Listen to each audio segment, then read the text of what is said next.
allergic reaction, kailangan talaga tibayin ng immune system para lumaban sa mga allergens eh. Kasi kung pabayaan lang full bloom ang allergic reaction ng palagi, yun ang development ng mga symptoms ng asthma na mahirap namang gamutin sa yung long term. Ano naman ang may tutulong ng ikarma dito sa may mga asma, Dok? Well, ang mga research sa yung product ng ikarma, yan yung extract niya, extract ng naratree na discover nila na meron silang ingredient. Yung pangalan ng ingredient yan is pterostilbene.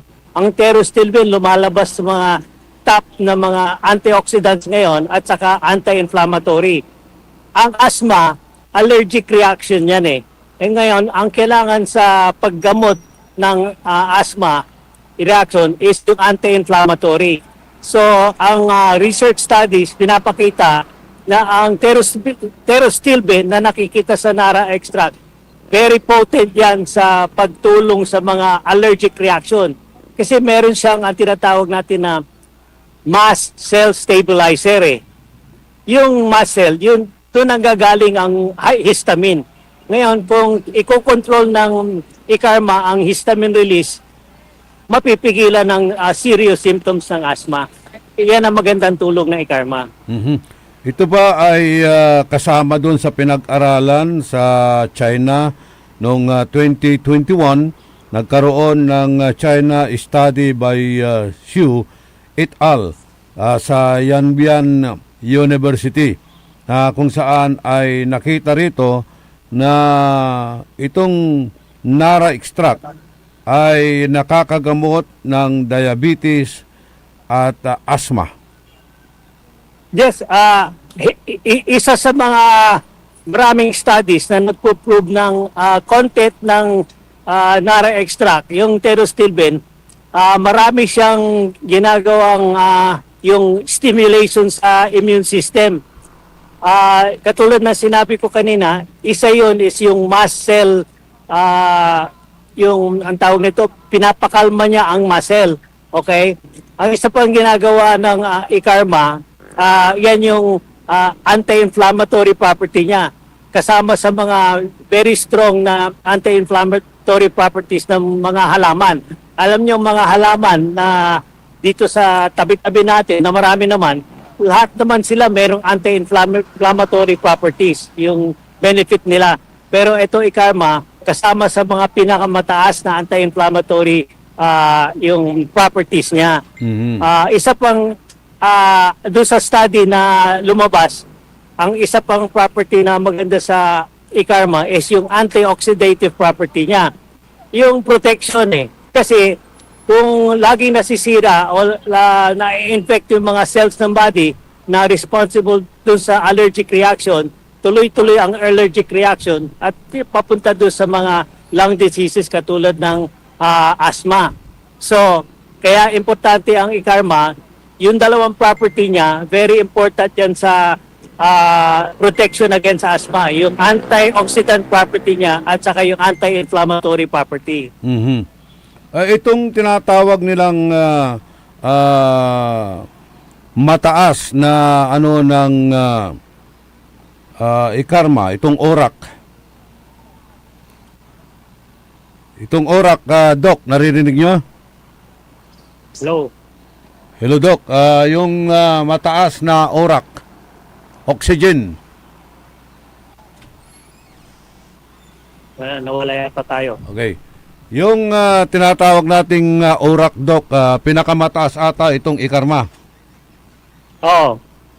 Well, ito nga, yung usapan natin ng ORAC. Alam mo, yung ORAC score, ang ibig sabihin yan, oxygen radical absorbance capacity. Magandang kwan yan eh, yung gauge ng benefit ng product. Kasi yung oxygen radical, yan ang yung mga toxin sa katawan natin. Yan ang sumisira ng yung mga cells ng katawan.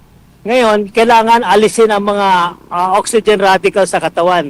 Yan ang trabaho ng yung itong mga herbal products katulad ng Ikarma.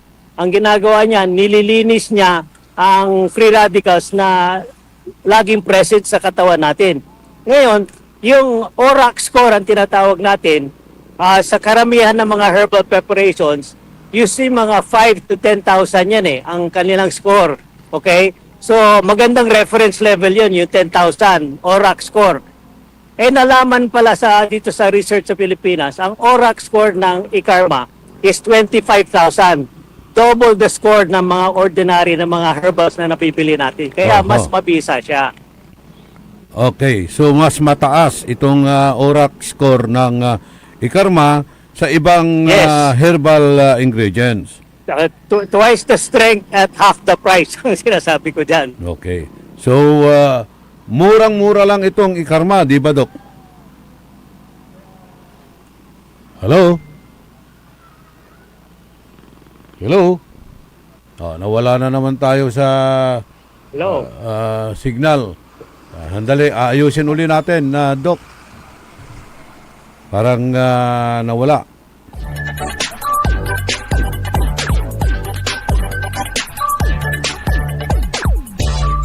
Okay, naririnig nyo na kami, Dok? Naririnig nyo na ako? Hello? Wala. Naririnig nyo na ako ngayon? Yes. Okay. Oo. Nawala tuloy, pati ako nawala yung momentum ko sa ano natin. Yung ORAC ang pinag-uusapan natin kanina. Yung ORAC. Okay, so mataas Yung ORAC ang score natin is double oxygen- strength pero half the price. oxygen absorbing capacity, no? Yes, oxygen radical absorbance capacity. ORAC. ORAC, okay. Now, ano po yung mga dapat gawin natin tulad sa pagkain para ma-prevent natin ang mga chronic illness na ito? Well, ang sabi ko, meron akong 4 na lagi ko sinasabi sa mga nakikinig. Yung unang nutrition, kailangan yung tama-tama nutrition, wag sobra, moderation lang. Okay? Pero pangit naman ang magandang nutrition kung hindi mo sasabayan ng magandang exercise. Daily kasi yung exercise, lakad lang, konting lakad lang, dagdagan nyo.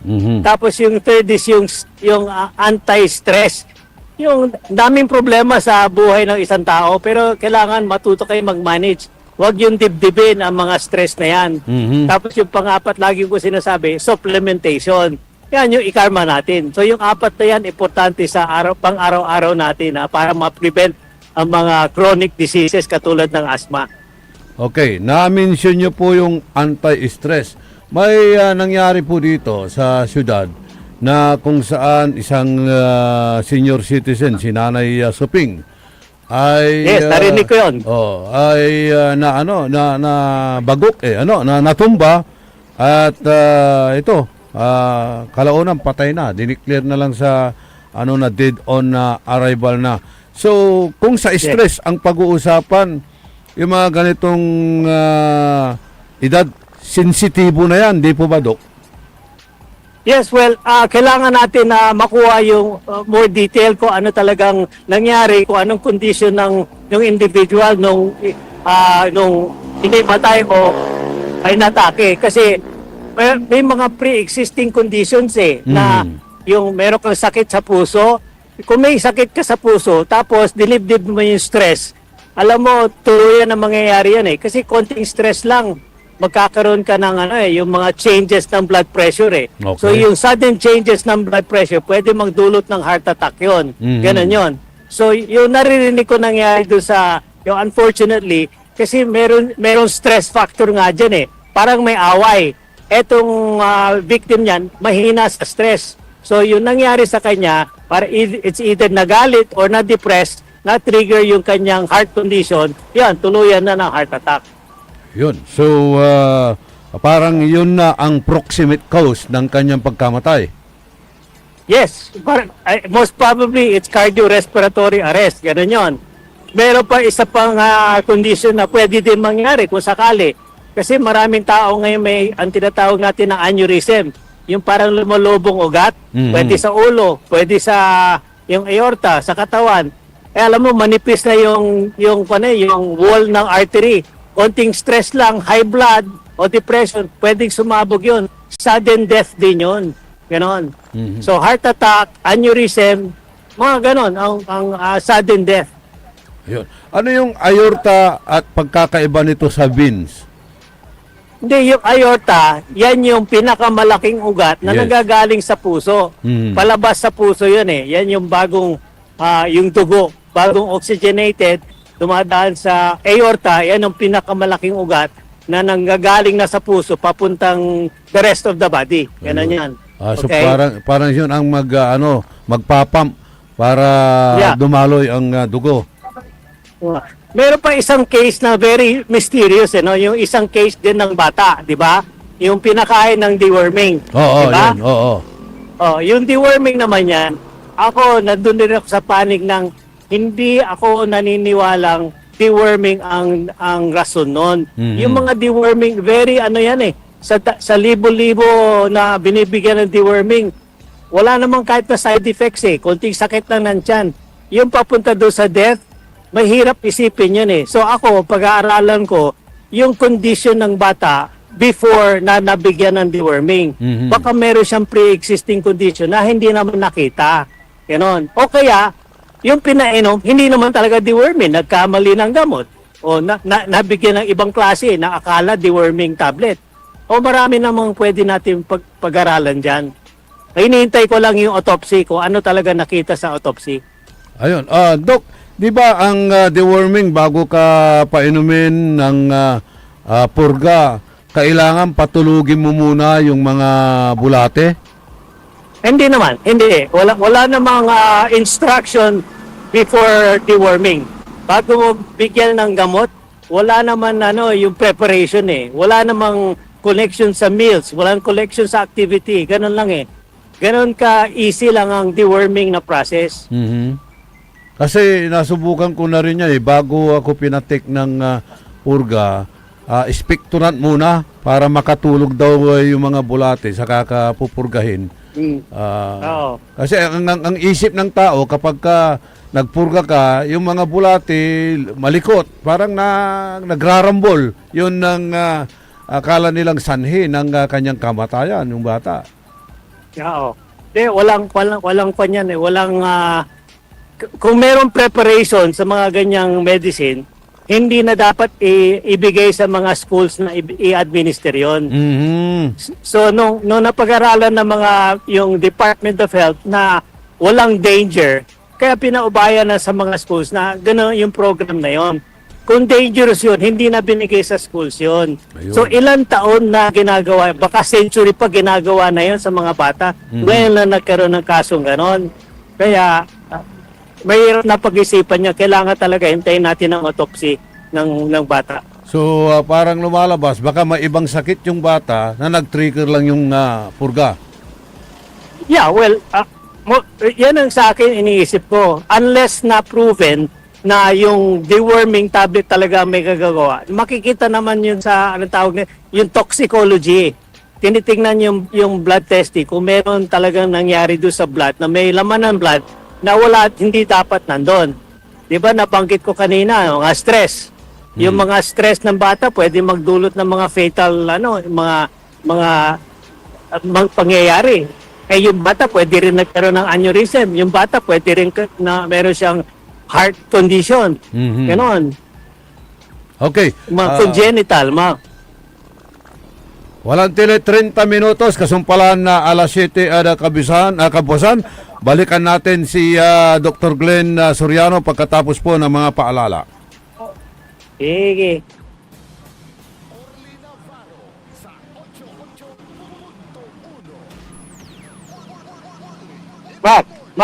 Mario. Where comfort Mario. meets flavor. Welcome to Cafe Medardo, nestled inside Coras Manor and Garden in Mapandan, Pangasinan. Your cruises keep just just of the town's heart.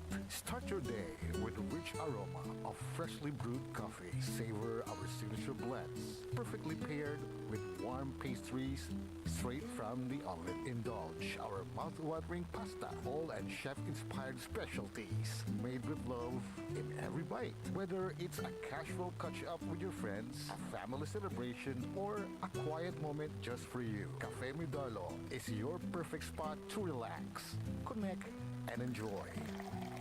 Visit us today at Cafe Midarlo in Coras Manor and Garden, Mapandan, Pangasinan, where every cup tells a story and every visit feels like home.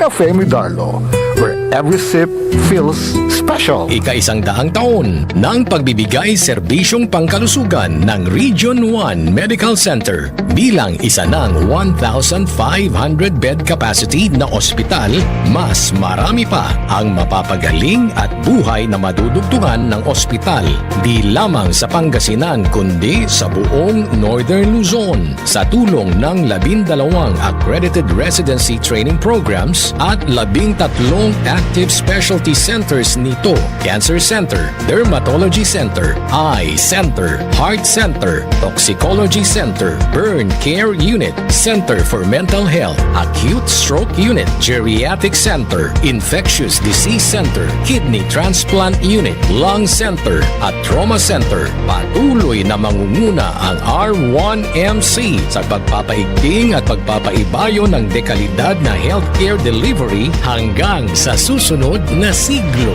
100 years of healing, compassion, and service. Region 1 Medical Center, ang inyong partner sa kalusugan. Region 1, number 1. Asahan po ninyo ang dekalidad na serbisyo sa Region 1 Medical Center at ng Department of Health. Ito po ang inyong lingkod, Dr. Joseph Roland Omihia, ang inyong Centennial Medical Center Chief ng R1MC.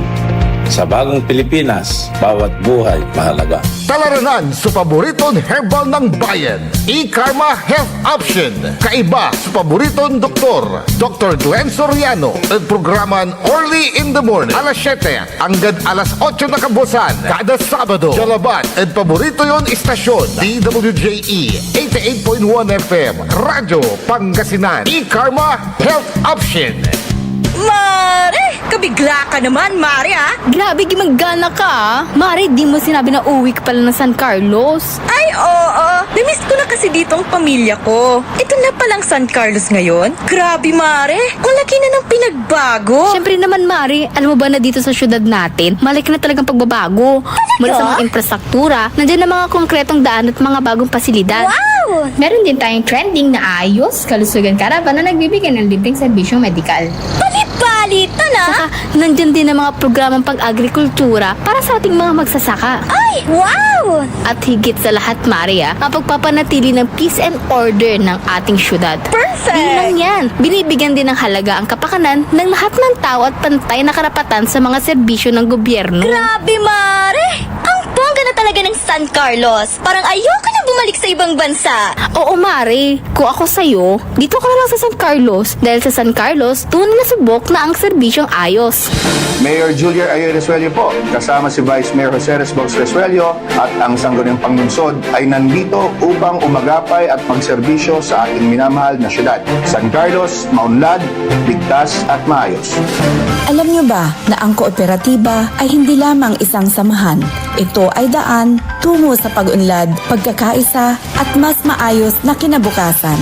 Sa pangunguna ng inyong lingkod, 5th District Board Member Rosalina Rose Apaga, ating isusulong ang advokasiyang palakasin ang mga kooperatiba upang mabigyan ng mas maraming oportunidad ang ating mga magsasaka, mangingisda, manggagawa, kababaihan, kabataan at maliliit na negosyante. Sa kooperatiba, bawat miyembro ay may boses, may pagkakataong umasenso at may bahagi sa tagumpay. Sama-sama nating buuin ang isang mas matatag, mas maunlad at at mas masaganang pamayanan. Sama-samang pag-unlad, sama-samang tagumpay. Ako po si Board Member Rose Apaga, ang Rosas ng Quinto Distrito, kaagapay sa pagpapalakas ng mga kooperatiba at sa pagsusulong ng kaunlaran para sa bawat mamamayan. Kay Apaga, may pag-asa. Magandang umaga mga kapaborito! 7:30 na! Time check is brought to you by RH Super, ang shot ng tropa. Paborito ng kabataan at matatanda. Paboritong pakinggan sa bus, tricycle, jeep at mga opisina. Paborito mo, paborito ko, paborito nating lahat. DWJE 88.1 FM Radyo Pangasinan. WJE 88.1 FM Radyo Pangasinan.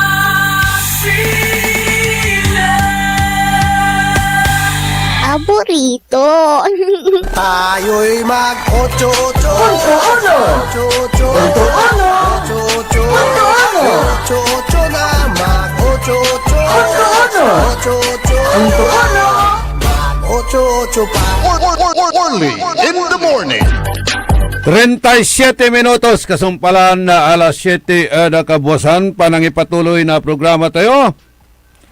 Kan say pituyaw tayo kinan Dr. Glenn Soriano.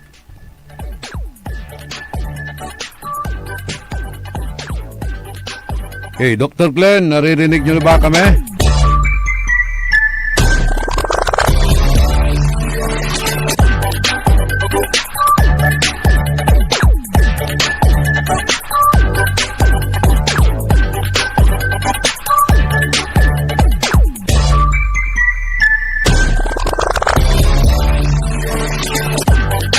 Dr. Glenn.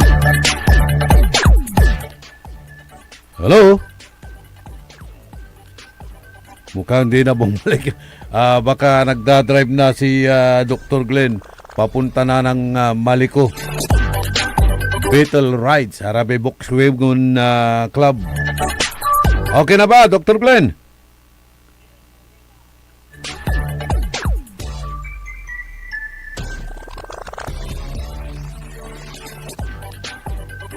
Kumusta yung signal po natin? Kumusta ang signal natin?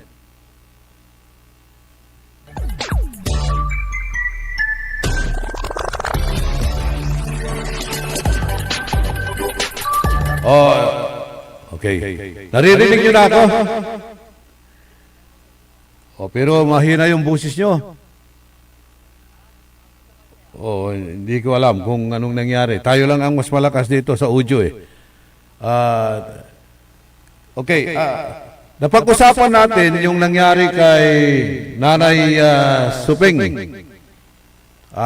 Na-stress ba talaga ito o may ininda na mabigat na salita na nag-trigger sa kanyang pagka-atake?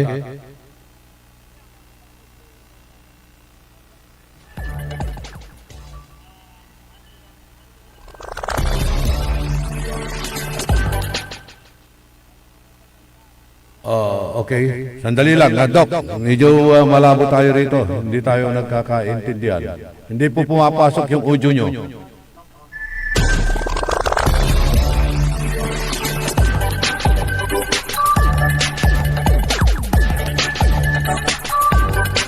Maniko.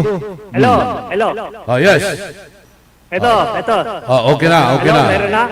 Mayroon na, pero malakas ang feedback. Baka napindot ko. Okay na po. Ganito, Dr. Glenn, kung sakaling may mga ganong emergency cases, anong may tutulong nitong cardiopulmonary resuscitation? Ay, hindi kasi ginagamit ang CPR, cardiopulmonary resuscitation, pag cardiac arrest. Kasi ibig sabihin nga, parang yung heart nagpulikat, nag-arrest, tumigil. Para mapaandar uli yung heart. Para ba yung sa kotse, may jump start. So, kinokompress lang ang heart titipok uli yan na normal. Tapos sinasabayan ng yung sa paghinga, iboblow yung lungs para mag-inflate uli yung lung. Yan ang cardiopulmonary resuscitation. Importante yan sa heart attack. Para ma-maintain yung blood flow at oxygen sa brain? Yes, yes. Kasi pag hindi mo nagawa yung CPR, within 5 minutes, kaya hindi tumibok uli yung heart, magkakaroon ng brain damage. Mhm. Ganon yon. So, importante talaga na kailangan mayroon tayong mga training sa ganyan, lalo na yung mga... Yes. Ongoing naman lagi ang sa Red Cross na mayroong lagi mga seminar na CPR training. Miski ng ordinary layperson, pwede magkaroon na ng ganong training. Yes. Kung wala pong oxygen, yung brain, ano pong mangyayari dito? Well, 5 minutes walang oxygen, masisira yung brain cells, magdi-deteriorate, mamamatay ang brain cells, pag hindi na pwedeng buhayin, coma ang mangyayari dyan.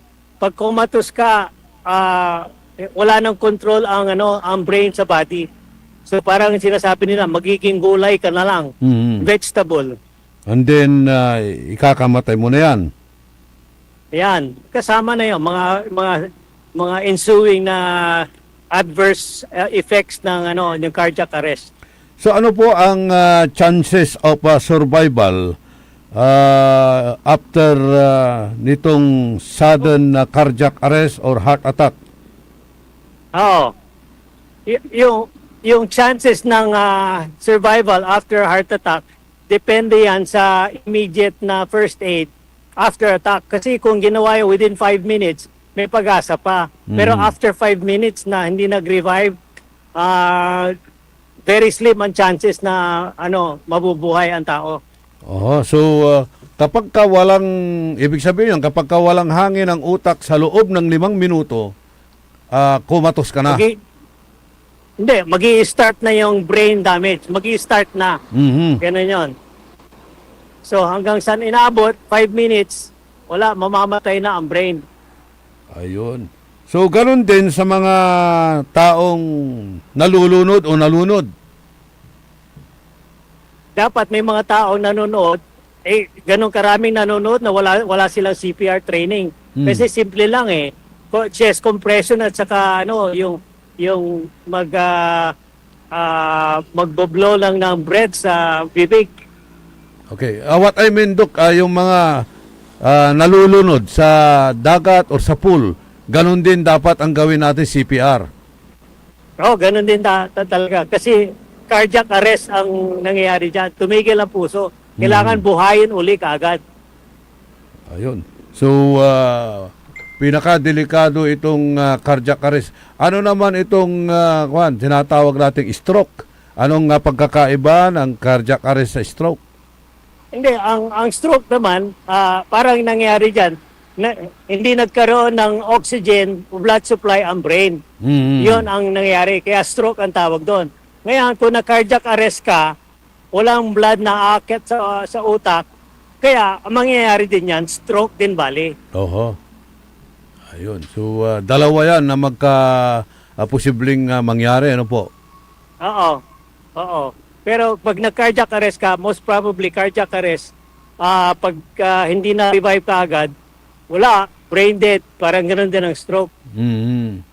So, alin ang mas delikado sa dalawang yan? Yung stroke or cardiac arrest? Well, cardiac arrest kasi may pag-asa pa Yung para may symptoms, malalaman mo, mafe-feel ng individual na may pain, parang merong warning. Ang stroke, major stroke, yung sa brain, minsan sudden yan sudden death yun Hinihimatay, bigla na lang babagsak ang tao na hindi ma-revive. Lalo kung yung internal bleeding yon, ganun nangyayari dyan. So, itong heart, mayroon pang symptoms yan na mararamdaman mo bago umatake? Parang pain, yung chest pain. Yan yung masakit ang dibdib. Ganon. Mga ilang araw o hindi naman biglaan siguro yan, ano? Hindi, kasi yung symptoms ng heart attack pwedeng gradual eh. Every day meron kang nararamdaman na chest pain. Ayun. Oh. Pero meron naman taong bigla na lang yung masakit na bigla silang himatayin. Yan ang major na heart attack. Okay? Kasi kung meron kang nararamdaman na chest pain, early warning sign, magpa-check up na. Kasi baka bigyan ka ng konting pag-asa. Okay, sa dalawang ito, sa stroke at saka sa heart, mayroon pang mayroon pang sintomas kang nararamdaman. How about stroke? Ang stroke usually walang warning 'yan. Ang heart attack mas marami siyang warnings. Ano po yung mga warnings ng heart attack at ano pong dapat gawin para ma-prevent natin itong stroke na ito? Well, yung lagi may chest pain tapos nahihilo, dizziness, tapos yung minsan namamanhid yung kaliwang kamay, yung braso. Saka kapag ka ganun nang nararamdaman, ay magpa-check up na. Ay diretso nang pa-check up. Huwag na maghintay kasi kung maliliit lang na maugat ang bara, may pag-asa pa kasi kung major heart attack, yung major vessel na nagbara, ay mahirap nang habulin yun. Eh yung stroke, mahirap na rin yun, Doc, ano ho? Ay, wala ko. If you survive a minor stroke, ang mangyayari niyan, baldado ka lang. Ayun, so rehabilitation. Okay. Karamihan ng minor stroke, baldado. Yung major stroke, wala, sudden death yun. Yung mga na-stroke, pwede pang ma-revive yan o pwede pang ma-rehabilitate yan? Oo, rehabilitation pero matagal. Kasi parang namatay ang brain cells nun eh. Kaya bubuhayin mo ibang brain cells para magkaroon ng activity uli. So ano pong may tutulong ng ikarma dyan? Well, ang ikarma, lagi ko sinabi, hindi naman first aid medicine, hindi naman agad na makakatulong. Ikarma is a protective na preparation. Magpo-protect yan kung after continuous consumption, ipoprotect niya yung viable, yung healthy cells from further deterioration. Yung bang hindi ka kakalawagin. Kung marami kang kalawang sa katawan dahil doon sa free radicals, ay sandali lang ang buhay. Pero kung lagi ka nagko-consume ng mga antioxidants na para bang sinasabi ko, anti-RAS, mas tatagal ang buhay, mas maprotekta ng mga vital organs katulad ng heart, brain, kidney, at saka liver. So, yun ang function ng ikarma, antioxidant saka anti-inflammatory. Okay. Ano naman ang maitutulong nitong pagtulog at mental health ano rito, yung tinatawag nating exercise? Well, etong exercise, kailangan yan para ma-distribute ang nutrients via yung blood supply. Ang blood supply, kailangan laging very active eh. Yung free-flowing and mabilis lang. Parang river of life ang blood eh, para makarating ang mga nutrients sa lahat ng parte ng katawan. Okay?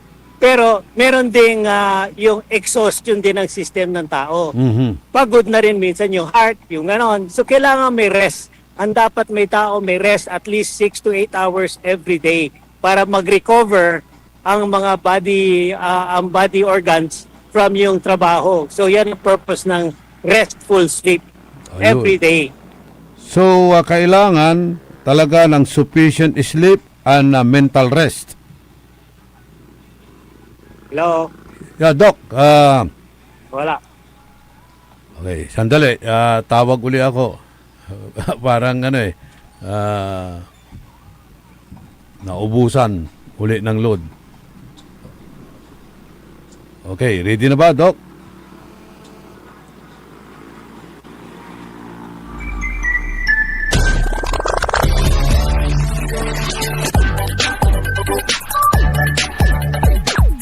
Okay na, Doc. Hello?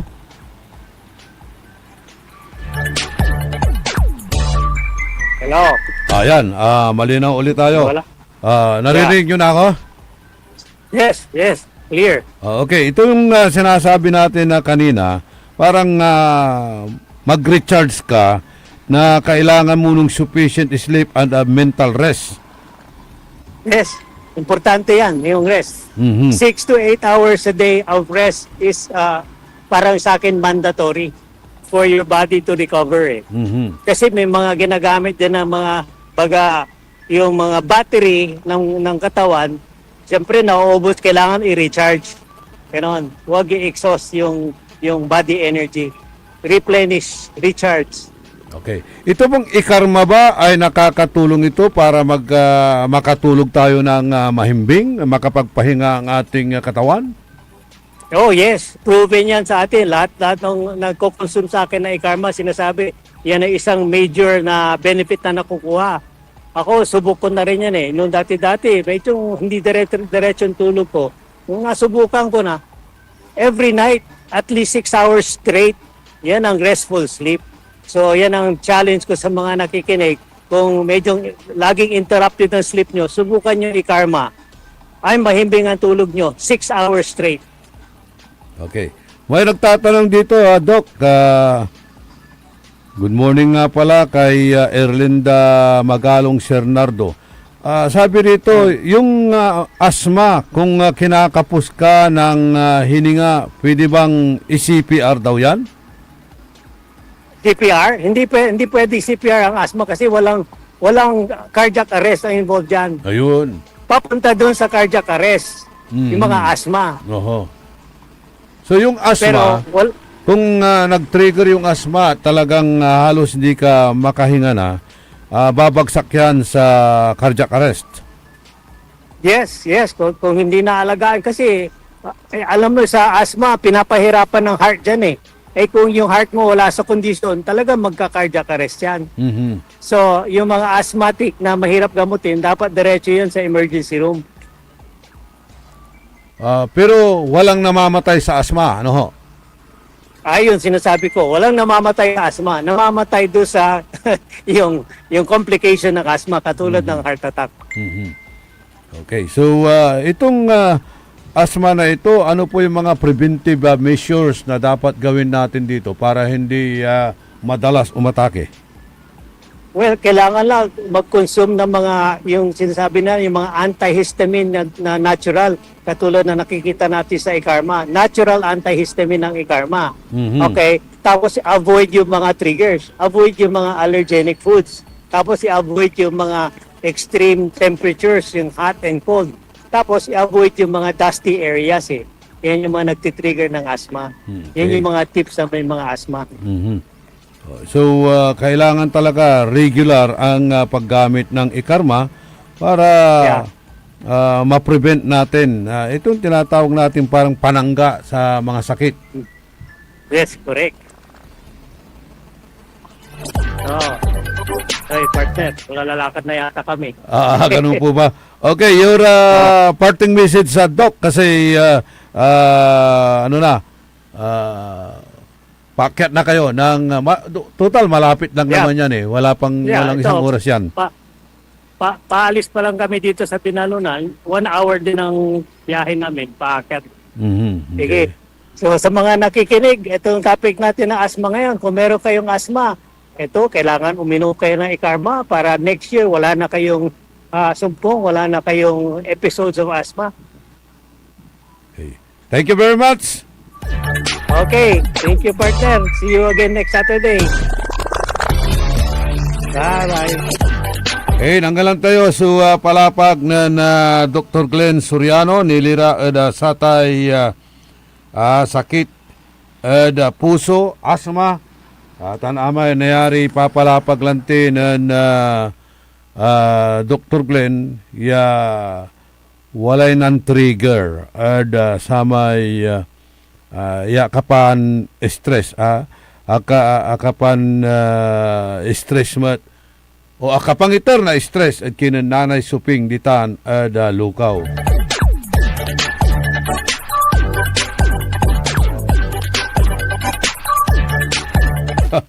Ito naman si Erlinda Magalong Cernardo, doktora kanto, doktora kamo sirin o albularyo.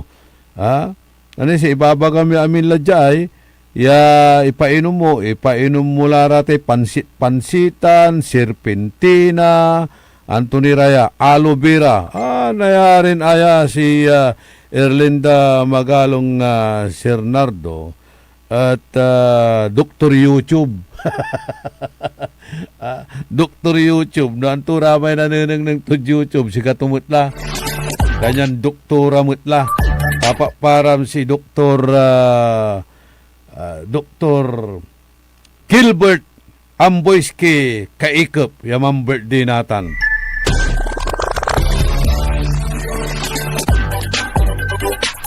Although, iraratay ibabagaran na dahon-dahon, araratay, walay kindaraya, may talagang ingredients da. Talabat lante, at agmuraratan na experiment, agmuraratan na ipadalan niya singa magmaliwa kiniraratan. Wala ra may FDA approved tutan Food and Drugs approved.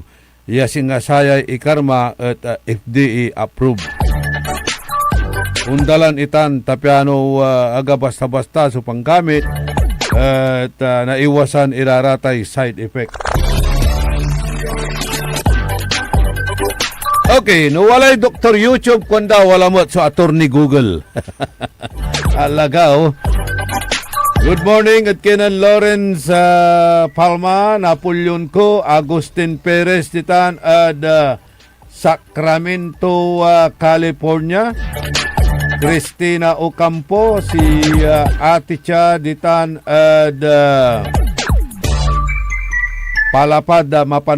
palapad sampabyan sa kwanto tunay ngang health is wealth. Mukhang maganda ang ikarma po. Subukan mo lang. Subukan mo lang. Ako, nag-iikarma ako. Araw-araw yan. Renato Hobillano, si Buds Vidaltan, si Master Sarlo. Dumaya si Master Sarlo. Duman-dumararamay natural to.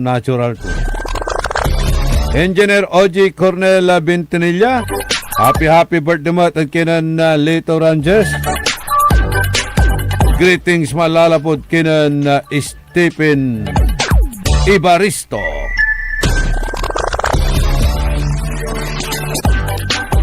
Gapulay malaglaem na oras na saya na programa tayo kada Sabado, special edition na programa early in the morning. Alaranan nyo laray paborito na musika. Jalabat DWGE 88.1 paborito. Ang puta-putang Iran balita. Kulelat na nga yung tatay, kulelat pa yung anak. Ang puta-putang Iran sunata. Hawak mo ang beat. Son, ang puta-putang Iran impormasyon. Aya, so #1 pop music station. DWJE 88.1 FM. Radyo Pangasinan. Paborito. Oh yeah. Pogo Chico, let's go! Sa Pogo Chico, feel the vibe now. Tayo nang gumalaw, come alive now. May bagong sigla, we can feel it. The good times flow, can't conceal it. Kapsay si Samson, angat sa lahat. Kasama mo sa pag-unlad. Kapsay si Samson, tunay na leader. Para sa Pogo Chico, forever! Serbisyong totoo. Barangay Pogo Chico. Tired of the stress and noise of the city?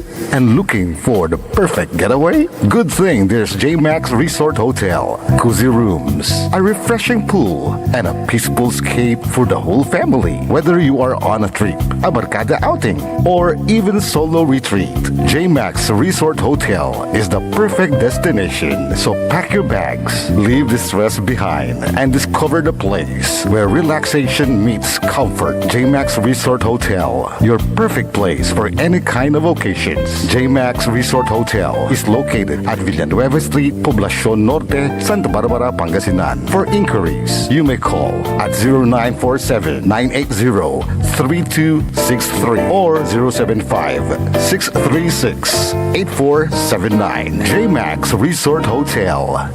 Mga kababayan ko sa Malasiki, ang maayos at maunlad na komunidad ay nagsisimula sa ating lahat. Makilahok sa mga programa ng ating lokal na pamahalaan, kalinisan, kalusugan, at kaayusan. Mag-segregate ng basura, sumunod sa